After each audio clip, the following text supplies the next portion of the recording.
மாலை முரசு நேயர்களுக்கு வணக்கம். புதிய வரி விதிப்பு முறை அமலாகும் வரை இந்தியா அமெரிக்கா இடையிலான வர்த்தக ஒப்பந்தம் நிறுத்தி வைக்கப்படுவதாக மத்திய அரசு தரப்புல அறிவிப்பு வெளியாகியிருக்கு. இது அமெரிக்கா இந்தியா தரப்பு உறவுல என்ன மாதிரியான தாக்கத்தை ஏற்படுத்தும்? வாங்க பேச நம்ம கூட பன்னாட்டு உறவுகள் ஆய்வாளர் முனைவர் திரு குரு அவர்கள் இருக்காங்க. வணக்கம் சார். வணக்கம் சார். முதற்கட்டமாக உங்களுடைய பார்வை சார். இப்பொழுது இந்த வரி விதிப்பு ஏற்கனவே நடந்துட்டு இருந்த ஒரு காலகட்டத்தில் நடந்த ஒரு ஒப்பந்தம் என்பது பாஸ் பண்ணியிருக்காங்க. இது பாஸ் பண்ணுறதுக்கு பின்னாடி என்ன காரணம் என்பதை அரசு இன்னும் தெளிவாக கூறவில்லை. இப்பொழுதைக்கு இதை பேசுறதுக்கான சூழல் இல்லை. அமெரிக்காவின் உள்நாட்டு அரசியலில் ஏற்பட்டிருக்கக்கூடிய சில மாற்றங்கள், அதே மாதிரி எக்ஸ்டர்னலாக வெளியில் இருக்கக்கூடிய சில மாற்றங்கள், இந்த மாற்றங்கள்னால இதுக்கு சரியான சூழல் இல்லைங்கிறது மட்டும்தான் அவங்க தெரிவிச்சிருக்காங்க. நம்ம எப்படி எடுத்துக்கலாம்? போர் இருக்குது, இன்னொன்று ஏற்கனவே விதித்த வரி விதிப்பு இருக்குது, அதுலேயும் சிக்கல் இருக்குதுன்னு சொல்கிறோம். நம்ம எப்படி இதை பார்க்கலாம்? இப்போது கடந்த மாதம் அரசு இந்திய அரசு அமெரிக்க அரசுடன் இணைந்து அறிவித்த இந்த வர்த்தக ஒப்பந்தம்ங்கிறது அப்பொழுது, அதாவது பிப்ரவரி மாதத்தில் அமெரிக்காவுடைய உச்சநீதிமன்றம் வழங்கிய ஒரு தீர்ப்பு, இந்த வரி விதிப்பு தொடர்பான ஒரு தீர்ப்பை வழங்குவதற்கு முன்பு பேச்சுவார்த்தையில் இருந்து ஒரு இன்டரிம் டீல் என்று சொல்லக்கூடிய ஒரு இடைக்கால ஒரு ஒப்பந்தத்தை ஏற்படுத்தக்கூடிய ஒரு நிலையை நோக்கி சென்றது. அதற்கு பின்பு தான் இந்த தீர்ப்பு வருகிறது. இந்த தீர்ப்பில் அமெரிக்கா மற்ற நாடுகள் மீது விதித்திருக்கக்கூடிய இந்த வரியானது, டாரிஃப்ஸ், இது அனைத்துமே சட்டவிரோதமானது, அமெரிக்காவுடைய அரசியல் சட்டத்திற்கு புறம்பானது அப்படிங்கிற ஒரு தீர்ப்பை அவங்க வழங்கியிருக்காங்க. ஆனால் ட்ரம்ப் அவர்கள் இருந்தாலும் கூட, உச்சநீதிமன்றம் இப்படி ஒரு தீர்ப்பை வழங்கினாலும் கூட, எங்களால் எங்களுக்கு இன்னும் அதிகமான சில we have more tools அப்படிங்கிறாரு அவர். எங்களுக்கு இன்னும் வேறு சட்டங்கள் மூலமாக நாங்கள் வரியை கொண்டு வருவது நல்லது, அமெரிக்காவிற்கு நல்லதுங்கிற வாதத்தை அவர் தொடர்ந்து முன்வைச்சு கொண்டு இருக்கிறாரு. அப்படி அந்த வாதத்தை வைப்பதில் அவர் புதிதாக இப்போ கொண்டு வந்திருக்கக்கூடிய ஒரு மெஷர் தான் இந்த ட்ரேட் ஆக்ட் மூலமாக ஒரு செக்ஷன் 301 அப்படின்னு சொல்லக்கூடிய ஒரு அந்த ட்ரேட் ஆக்டில் இருக்கக்கூடிய ஒரு விதி மூலமாக மற்ற நாடுகள், வர்த்தக முறைகேடில் ஈடுபடக்கூடிய மற்ற நாடுகள் மீது நடவடிக்கை எடுக்குவதற்கான முயற்சிகளை அமெரிக்கா தொடங்கி இருக்கிறது. அந்த ஆக்ட் 1974 அந்த வர்த்தக சட்டம் 74 வந்த ஒரு ஆக்ட். ஓகே. ட்ரம்ப் என்ன சொன்னார் அப்படின்னா, ஆரம்ப காலகட்டத்தில் இந்திய பிரதமர் என்னை சந்தோஷப்படுத்தலை அப்படின்னு சொன்னார். அப்போ நம்ம ஒத்துக்கிட்டோன்னா சந்தோஷப்படுத்திட்டாங்க, அந்த மாதிரி சொன்னார். இப்போ நம்ம இந்த வர்த்தக ஒப்பந்தங்கள் தற்காலிகமாக இப்போ நாங்கள் கையெழுத்து போடல, ஒத்தி வைக்கிறோம் அப்படின்றப்போ இதுக்கு ட்ரம்ப் என்ன மாதிரியான ரியாக்ட் பண்ணுவார்?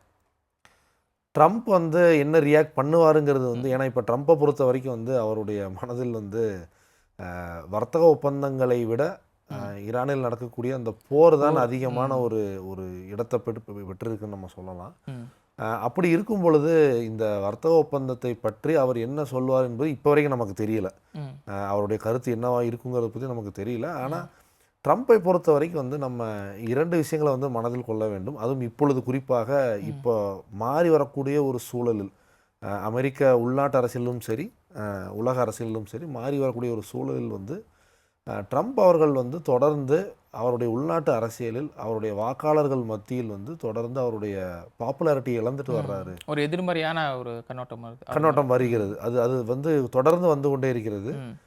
இதில் ரெண்டு விஷயங்கள் இருக்குது. ஒன்று பொருளாதார ரீதியாக நம்ம பார்க்கலாம். இப்போ நம்ம இந்த வரி விதிப்பு தொடர்பாக பார்த்தோம்னா, அமெரிக்காவுடைய, அதுவும் குறிப்பாக அவரை ஆதரிக்கக்கூடிய அந்த ஒரு சப்போர்ட்டர் பேஸ், மாகா என்று சொல்லக்கூடிய மேக் அமெரிக்கா கிரேட் அகெயின் அப்படிங்கிற ஒரு வலதுசாரி சிந்தனை கொண்ட ஒரு சப்போர்ட் பேஸிடம் ட்ரம்ப்புடைய இந்த வரி விதிப்பு எந்த அளவிற்கு ஆதரவை பெற்றிருக்கிறது, அதனால் என்னென்ன பயன்களை அமெரிக்கா அடைந்திருக்கிறது என்பதை பற்றின ஒரு ரெக்கார்டு என்பது ஒரு மிக்ஸ்டாக தான் இருக்குது. அது தெளிவாக பாசிட்டிவாக போயிருக்கணும் இல்லை நெகட்டிவாக போயிருக்கணும் அப்படிங்கிற ஒரு வியூ இல்லை இப்போ வரைக்குமே. அப்படி இருக்கும்பொழுது உச்சநீதிமன்றம் அதற்கு எதிராக ஒரு தீர்ப்பு அளித்திருப்பது என்பது ட்ரம்பிற்கு ஒரு பின்னடைவு தான்.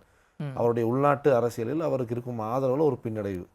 இதற்கு மத்தியில் தான் உலக அரசியலிலும் கூட இப்பொழுது அமெரிக்கா ஈடுபட்டு கொண்டிருக்கக்கூடிய போர், இதனுடைய பொருளாதார விளைவுகள் அமெரிக்காவுடைய உள்நாட்டு அரசியலில் எப்படிப்பட்ட ஒரு தாக்கத்தை ஏற்படுத்தும் அப்படிங்கிறத பற்றி நமக்கு இன்னும் தெளிவாக தெரியல. அதனுடைய தாக்கம் என்ன என்று முழுசாக தெரியறதுக்கு இன்னொரு 1 மாதம் 2 மாத காலம் கூட ஆகலாம். குறிப்பாக பணவீக்கம் அமெரிக்காவுடைய பொருளாதாரத்தில் ஏறுச்சுன்னா அதனுடைய விளைவு என்பது நேரடியாக வாக்குச்சாவடிகளிலே இருக்கும் அப்படிங்கிற அளவுக்கு வந்து அமெரிக்காவில் இருக்கக்கூடிய பொருளாதார பன்னாட்டு உறவுகள் அறிஞர்கள் எல்லாருமே சொல்கிறாங்க. இப்படி இருக்கும் ஒரு சூழலில் வந்து அதுவும் குறிப்பாக இந்த ஈரான் போரினுடைய வழியாகவே பார்த்தோம்னா அவர் வந்து முதல் முறையாக தங்களுடைய அதாவது அவர்களுடைய கொடுக்கக்கூடிய நட்பு நாடுகளை வந்து இந்த ஹார்மோஸ் நீரிணையை வந்து மீண்டும் திறப்பதற்கு ஒரு ஆதரவுக்காக கூப்பிடுகிறார். யாரும் போல இல்லையா? இருந்தாலும் அவர் கூப்பிடுறாரு. இது வந்து முதல் முறையாக அவருடைய 2வது டேர்மில் முதல் முறையாக நடக்கக்கூடிய ஒரு விஷயம். அதை வந்து அவர் இன்ஃபேக்ட் அதை வந்து ஒரு கைண்டாக கூட எடுத்துக்க மாட்டேங்கிறார். யாரும் வந்து அவருடைய இதெல்லாம் மனசுல இருக்கும், ஒருதலை பட்ச நடவடிக்கைக்கு வந்து ஆதரவாக வரமாட்டேங்கிறாங்க. அதான் இதெல்லாம் மனசுல வச்சுட்டு டாரிஃப்ல எதுவும் நிச்சயமாக இது எல்லாமே இருக்கிறது. அதே மாதிரி அவர் கையெழுத்திட்ட எல்லா வரி ஒப்பந்தங்களுமே வர்த்தக ஒப்பந்தத்தையுமே நம்ம பார்த்தோம்னா அமெரிக்காவிற்கு ஒருதலை பட்சமான ஒப்பந்தங்களாகத்தான் இருந்து கொண்டிருக்கிறது. அது இந்தியாவுடன் மட்டுமல்ல, ஜப்பானோடும் இருக்கட்டும், ஐரோப்பிய யூனியனோடு இருக்கட்டும், மற்ற நாடுகளோடு கூட இருக்கட்டும், எல்லாமே வந்து ஒரு வகையான ஒருதலை அதாவது இது வந்து ஒருதலை பட்சம் என்பது அமெரிக்காவுடைய வெளியுறவு கொள்கையில் பல நூற்றாண்டுகளாக இருக்கக்கூடிய ஒரு விஷயம். அவர்களோடு வந்து இணக்கமாக போகக்கூடிய நாடுகள் எல்லாமே இந்த ஒருதலை பட்சத்தை ஏதோ ஒரு ரீதியில் ஏற்றுக்கொண்டு தான் இப்போ சென்றிருக்கிறார்கள் நம்ம பார்க்கலாம். இந்த ரீதியில் வந்து இந்தியாவை போலவே மலேசியாவிலும் வந்து மலேசியா நாடு கையெழுத்திட்ட ஒரு வர்த்தக ஒப்பந்தம் வந்து அவர்களுடைய நாட்டில் இருக்கக்கூடிய நீதிமன்றம் வழங்கிய ஒரு தீர்ப்புனால அதுவும் நிலுவையில் இருக்குதுங்கிறதையும் வந்து இங்கே குறிப்பிட்டு நம்ம பார்க்க வேண்டியது. இந்தியா வந்துட்டு இந்த ட்ரேட் டீலில் வந்துட்டு ஓகேன்னு சொன்ன உடனே நிறைய விமர்சனங்கள் இருந்துச்சு. ஏன் இப்படி பண்ணுவோம்? ஏன்னா அமெரிக்காவிலேருந்து நம்ம நாட்டுக்கு இறக்குமதி ஆகக்கூடிய பொருட்கள் எல்லாம் வரி விதிக்கு தேவையில்லை அப்படின்ற மாதிரி முடிவெடுத்திருக்கதா அமெரிக்காவிலேருந்து தரப்புலேருந்து சொல்லப்பட்டுச்சு. அப்போ நிறைய விமர்சனங்கள் இருந்துச்சு. இப்போ வந்து இந்த சூழல் காரணமாக நல்ல வழியாக இது வந்து நாங்கள் இப்போ ஒத்தி வைக்கிறோம் அப்படின்றப்போ இப்போ எடுத்து இது சரியான முடிவா, கொஞ்சம் டிலேவா? இது வந்து இப்பொழுது எடுத்திருப்பது என்பது வந்து இன்னும் நமக்கு வந்து இதனுடைய முழுதாக என்ன இவர்கள் வந்து எப்படி கொண்டு செல்ல போகிறார்கள் என்பது நமக்கு தெரியலை. ஆனால் கடைசியாக அரசு தரப்பிலிருந்து வந்த செய்திங்கிறது நம்ம பார்த்தோம்னா இதை வந்து இப்பொழுது தற்காலிகமாக நிறுத்தி வைத்திருக்கிறோம். இதனுடைய சூழல் மாற மாற இதை வந்து இன்னும் மேற்கொண்டு நாங்கள் இதற்கான நடவடிக்கை எடுப்போம். அதிலும் குறிப்பாக வந்து இது சரியான பாதையில் தான் சென்று கொண்டிருக்கிறது அப்படிங்கிறதையும் அரசு சொல்கிறாங்க. சரியான பாதை அப்படிங்கிறது வந்து ஏதோ ஒரு ஃபியூச்சரில் ஒரு விண்டோ ஓப்பன் பண்ணி தான் வச்சுருக்காங்க. இது மேபி இந்தியாவுக்கு சாதகமாகவும் அல்லது இருவருக்கும் சாதகமாகவும் போகலாம் அப்படிங்கிற ஒரு நம்பிக்கையில் தான் இப்போ இந்த ஒரு ஸ்டேட்மெண்ட் வருது. அப்படி இருக்கும் பட்சத்திலும் கூட இதை வந்து முதலில் கையெழுத்திட்ட பொழுது குறிப்பாக வரி ஒப்பந்தங்களை அதாவது வர்த்தக ஒப்பந்தங்களை பொறுத்த வரைக்கும் வந்து 2 நாடுகளுமே எதையோ ஒன்றை வந்து கெயின் பண்ணுவாங்க, 2 நாடுகளும் எதையோ ஒன்று இழப்பாங்க. இதுதான் வந்து பொதுவாக வர்த்தக ஒப்பந்தங்களுடைய ஒரு லாஜிக். அந்த லாஜிக் படி வந்து 2 நாடுகளும் வந்து தாங்கள் அதிகமாக எதையும் இழக்கவில்லை, 2 நாடுகளை ஒப்பிடும் பொழுது அப்படிங்கிற ஒரு இடத்திலிருந்து அவர்கள் அந்த ஒப்பந்தத்தை கையெழுத்திட்டார்கள் என்றால் அது சுமூகமான ஒரு ஒப்பந்தமாக முடிவுக்கு வரும். நமக்கு அப்படி இல்லை, நிறைய நம்ம இந்த ஒப்பந்தத்தை எதிர்க்கும் தரப்பு வந்து குறிப்பாக சொல்கிறது என்னென்னா இந்த ஒப்பந்தம் வந்து குறிப்பாக இந்தியாவுடைய அக்ரிகல்ச்சர் அண்ட் ஆலைடு செக்டர்ஸ், இந்தியாவில் வந்து பல ஆண்டுகளாக அதாவது இந்தியாவில் அக்ரிகல்ச்சரை சார்ந்த மக்கள் தொகை என்பது தான் அதிகமாக இருக்கிறது.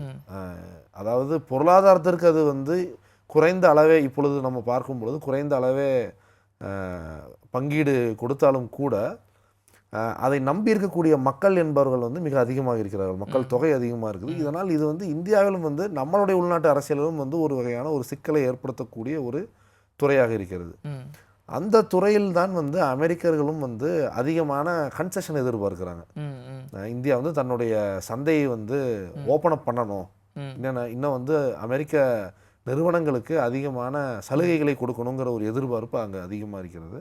அதற்கு இணையான சலுகைகள் இந்தியாவிலிருந்து அங்கே வர்த்தகம் நடத்தக்கூடிய நிறுவனங்களுக்கு கிடைக்கிறதா அப்படிங்கிறதா ஒரு கேள்வியாக இருக்குது. நம்ம வந்து சொல்லிட்டோம், வெளிப்படையாகவே சொல்லிடுச்சு மத்திய அரசு இதை வந்து நாங்கள் ஒத்தி வைக்கிறோம் அப்படின்னு. ஆனால் இதுக்கு முன்னாடி கடந்த ஒரு சில வாரங்களுக்கு முன்னாடி அமெரிக்க வெற்றிடம் சொல்கிறப்போ உச்சநீதிமன்றம் தீர்ப்பு கொடுத்துட்டாங்க, ஆனால் நம்ம பண்ண வர்த்தக ஒப்பந்தம் அப்படி முடிஞ்சு போச்சு, நாங்கள் இந்தியாவுக்கு வரி செலுத்த மாட்டோம் அப்படின்னு சொல்லியிருந்தார் இல்லையா?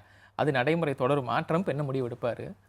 ட்ரம்ப் என்ன அகைன் நான் முன்னாடி சொன்னதை போல் வந்து ட்ரம்ப் என்ன முடிவெடுப்பாருங்கிறது வந்து முழுக்க அவருடைய உள்நாட்டு அரசியலில் இனிமேல் ஏற்படக்கூடிய மாற்றங்களை ம். பெருமளவு சார்புடையதாகத்தான் இருக்கும். ம். இப்போ அமெரிக்காவில் வந்து இன்னொரு 6 மாத காலத்தில் வந்து மிட் டேர்ம் எலெக்ஷன்ஸ் வரப்போகிறது. ம். நவம்பர் மாதத்தில் பார்த்தீங்கன்னா ம். மிட் டேர்ம் எலெக்ஷன்ஸ் வரும். ம். அந்த மிட் டேர்ம் எலெக்ஷன்ஸுக்கு இப்பொழுது ட்ரம்ப் அவர்களுடைய அப்ரூவல் ரேட்டிங்ஸ், அமெரிக்காவுடைய எலெக்ஷன் அப்ரூவல் ரேட்டிங்ஸ் பார்த்தா மிகவும் குறைந்து கொண்டே இருக்கிறது. அது நமக்கு சாதகமா இருக்குமா? அது வந்து நேரடியாக சாதகமாக மாறுமா என்று நம்மால் சொல்ல முடியாது. ஏன்னா அவர் வந்து இன்னமுமே அவருடைய அந்த அக்ரெசிவான யூனிலேட்ரல் ஆக்ட்ஸ், ஒருதலை பட்சமான செயல்களை வந்து இன்னும் அவர் நிறுத்துவதை போல தெரியவில்லை. ம்.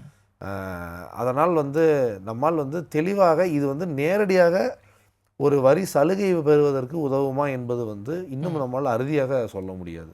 ஓகே. இந்த 1974 அந்த ஆக்ட் இருக்கு இல்லையா? அது அப்போ கொண்டு வந்தது இந்தியாவுக்கு அப்போ எவ்வளோ சாதகமாக இருந்துச்சு, இப்போ எவ்வளோ பாதகமாக இருக்கு?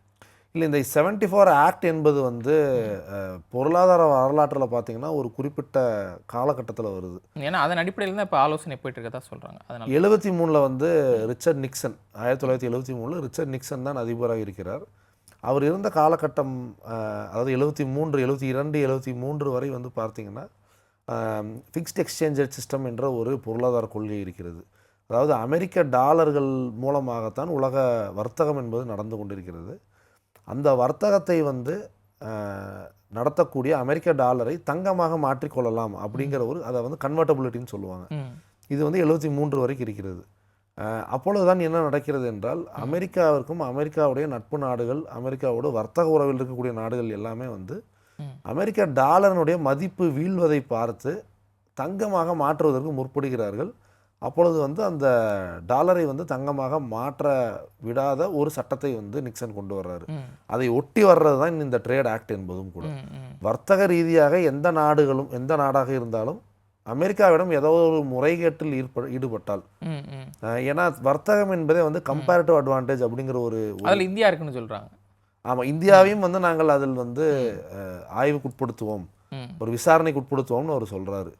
இது வந்து ஒரு வர்த்தக ஒப்பந்தம் நடந்து கொண்டிருக்கும் பொழுதே இடையில் பாதியில் வந்து இந்த மாதிரியான சில அட்வர்ஸ் மெஷர்ஸ் கொண்டு வர்றது என்பது வந்து அந்த ஒப்பந்தத்திற்கே சாதகமாக அமையாது. அப்போ இந்தியாவுக்கு பாதிப்பு ஏற்படுத்தும் இல்லையா? நிச்சயமாக. ஏன்னா இப்போ 15% இருக்குது, 18 இருந்துச்சு, இப்போ 15 ஆக்கியிருக்காங்க. இது ஒரு 150 நாளைக்கு அப்படின்னு சொல்கிறாங்க. அதுவும் வந்து அவர் எந்தெந்த அடிப்படையில் வந்து விசாரணையை கொண்டு வர்றாருங்கிறதுல வந்து அதிகமான பிரச்சனைகள். இதுக்கான கால அளவு எப்படி எடுத்துக்கணும்னு பார்க்கலாம். கால அளவுங்கிறது வந்து இந்த விசாரணை வந்து ஒரு பார்கெனிங் சிப்பாக கூட நம்ம பார்க்கலாம். ஒரு விசாரணை என்பது வந்து முழுக்க ஒரு ஒரு ஒரு லாவுக்கு உட்பட்டு நடக்கணும் என்று கிடையாது. இதை வந்து பார்கெனிங் சிப்பாக யூஸ் பண்ணி இந்தியாவிடமிருந்து அதிக சலுகைகளை பெறுவதற்கு கூட இதை வந்து பயன்படுத்தலாம்.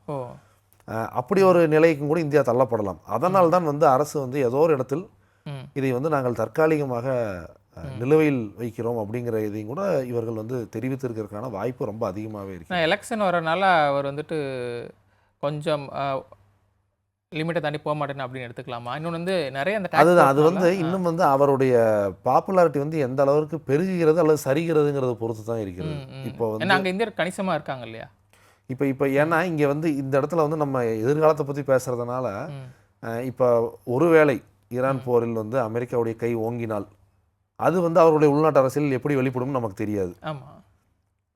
அதனுடைய விளைவாக வந்து அவரும் இந்த வரி விதிப்பு மூலமாக எப்படி அவருடைய செயல்கள் மாறுங்கிறது நமக்கு தெரியாது. ஏன்னா ட்ரம்ப்பை பொறுத்த வரைக்கும் ஒரு விஷயம் நம்ம நல்லா தெரிஞ்சுக்கிட்டோம்னா, அதுவும் குறிப்பாக ஒரு இந்த 2வது பதவி காலத்தில் வந்து பார்த்தோம் என்றால், அவருடைய நிலை என்பது வந்து ஒவ்வொரு நாளும் மாறிக்கொண்டே இருக்கிறது. 2 நாட்கள் அல்லது 3 நாட்கள் கூட அவருடைய நிலைப்பாடு இதுதான் அப்படின்னு வந்து வெளியிலிருந்து பார்க்கக்கூடிய அப்சர்வர்ஸுக்கு வந்து தெளிவாக இதுதான ஒரு நிலைப்பாடு அப்படிங்கிற இடத்துல கணிக்க முடியலை. அதுவும் குறிப்பாக ட்ரம்ப் என்ற ஒரு ஆளுமையிடம் வந்து அந்த சிக்கலை வந்து நம்மளை தொடர்ந்து பார்த்து கொண்டே இருக்கிறோம். அதனால ஒரு ப்ரெடிக்டபிலிட்டி இல்லை. எந்த விதத்திலையுமே வந்து அவர் அடுத்த கட்ட நடவடிக்கை என்ன எடுப்பார் என்பதை பற்றி இந்த வரி விதிப்புலேயே அப்படிதான் எடுத்துக்கணுமா? நிச்சயமாக. ஏன்னா இந்தியாவை மட்டும்தான் அவர் வந்து சிங்கிள் அவுட் பண்ணி ஒரு வரி விதிப்பை வந்து அதிகப்படுத்துறாரு. ஆமாம், வேற எந்த நாடுகளுக்குமே இல்லாத அளவுக்கு இந்தியாவிடம் வந்து அதை வந்து செய்கிறார். ஏன் அதை செய்கிறார் என்பதற்கு வந்து ஒரு குறிப்பிட்ட அளவுகளுக்கு மேல் காரணமே இல்லை. போர், ரஷ்யா உக்ரைன் போர் அப்படின்னு சொல்றாரு, போற காரணம் காட்டுகிறார். இது எல்லாமே நடக்கிறது. அவர் எதனால் வந்து இதை பண்ணுறாருங்கிறதே வந்து ஒரு சில நேரங்களில் வந்து விம்ஸ் அண்ட் ஃபேன்சிஸ்னு கூட சொல்லலாம். அது வந்து ஒரு தெளிவாக ஒரு ஆய்விற்கு பின்பு எடுக்கக்கூடிய நடவடிக்கையா, இல்லை அவர் வந்து ஒரு விதமான ஒருதலைப்பட்சமான நடவடிக்கை எடுக்கிறாராங்கிற ஒரு சிக்கல் தான் தொடர்ந்து நீடித்து கொண்டிருக்கிறது. நல்ல சார். நிகழ்ச்சியில் நிறைய விஷயங்கள் பண்ணிருக்கீங்க. நன்றி சார். நன்றி சார். நேர்களை மற்றும் நிகழ்ச்சி சந்திக்கலாம். நன்றி, வணக்கம்.